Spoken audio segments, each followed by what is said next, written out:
BJP councillor Thirumala അനിലിന്റെ മരണത്തിൽ സഹകരണ വകുപ്പിന്റെ റിപ്പോർട്ട് ജോയിന്റ് രജിസ്ട്രാർക്ക് കൈമാറി. സഹകരണ സംഘത്തിലെ ക്രമക്കേട് സംബന്ധിച്ച റിപ്പോർട്ടാണ് കൈമാറിയത്. ക്രമക്കേട് സംബന്ധിച്ച് പ്രത്യേക സംഘം നടത്തിയ പരിശോധനാ റിപ്പോർട്ടാണ് കൈമാറിയത്. ഓഡിറ്റ് വിഭാഗത്തിന്റെ റിപ്പോർട്ടിൽ ഗുരുതര കണ്ടെത്തലുകളുണ്ടെന്നാണ് സൂചന. ഇരു റിപ്പോർട്ടുകളും പരിശോധിച്ച ശേഷമാണ് തുടർ നടപടിയെടുക്കുക. വിജിൻ വായാന്തോട് വിവരങ്ങൾ നൽകും. വിജിൻ, സഹകരണ സംഘത്തിൽ വലിയ രീതിയിലുള്ള സാമ്പത്തിക ക്രമക്കേടുകൾ നടന്നിട്ടുണ്ട് എന്ന കണ്ടെത്തലാണോ ആ റിപ്പോർട്ടിലുള്ളത്?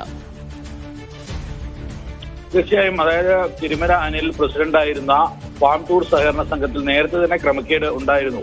പല ആളുകളും ബിനാമി ഇടപാടുകൾ നടത്തി, ബിനാമി പേരിൽ ലോണുകൾ എടുത്തു എന്നതുൾപ്പെടെയുള്ള വലിയ ഗുരുതരമായ കണ്ടെത്തലാണ്. സി ക്ലാസ് മെമ്പർമാർക്ക് അവരുടെ ഈട് പോലും നോക്കാതെ പണം നൽകി എന്നതുൾപ്പെടെയുള്ള ഗുരുതരമായ ആരോപണങ്ങൾ നേരത്തെ തന്നെ ജോയിന്റ് രജിസ്ട്രാർ റിപ്പോർട്ടിലുണ്ടായിരുന്നു. അതിനുശേഷം ഈ ആത്മഹത്യയുമായി ബന്ധപ്പെട്ട പുതിയ അന്വേഷണത്തിൽ പരിശോധനയിലാണ് ഗുരുതരമായ കണ്ടെത്തലുകൾ നിലവിൽ ഉണ്ടായിട്ടുള്ളത്. കഴിഞ്ഞ ദിവസമാണ് പരിശോധന ഈ സഹകരണ സംഘത്തിൽ നടത്തിയത്. അതുമായി ബന്ധപ്പെട്ട റിപ്പോർട്ടാണ് ജോയിന്റ് രജിസ്ട്രാർക്ക് നിലവിൽ കൈമാറിയിരിക്കുന്നത്.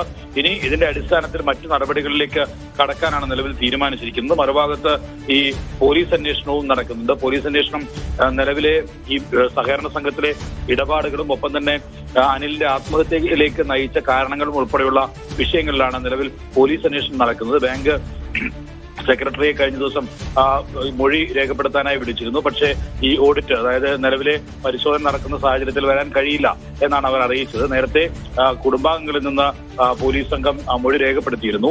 ബി.ജെ.പി പ്രവർത്തകരുടെയും നേതാക്കളുടെയും ഒക്കെ സാന്നിധ്യത്തിലായിരുന്നു മൊഴി രേഖപ്പെടുത്തുന്ന സമയം ഉണ്ടായിരുന്നത്. അതുകൊണ്ട് തന്നെ കൂടുതൽ മൊഴി രേഖപ്പെടുത്തേണ്ടി വരും എന്നതാണ് പോലീസ് ഇക്കാര്യത്തിൽ വ്യക്തമാക്കുകയും ചെയ്തത്. എന്തായാലും അനിലിന്റെ മരണത്തിൽ ഗുരുതരമായ ആരോപണമാണ് ബി.ജെ.പിക്കെതിരെ ബി.ജെ.പി പ്രവർത്തകരും സംഘപരിവാർ പ്രവർത്തകരും ഒക്കെ ഉയർത്തിയത്.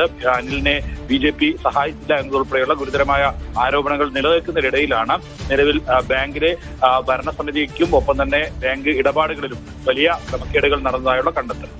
ശരി, വിജിൻ വയാന്തോടാണ് വിവരങ്ങൾ നൽകിയത്.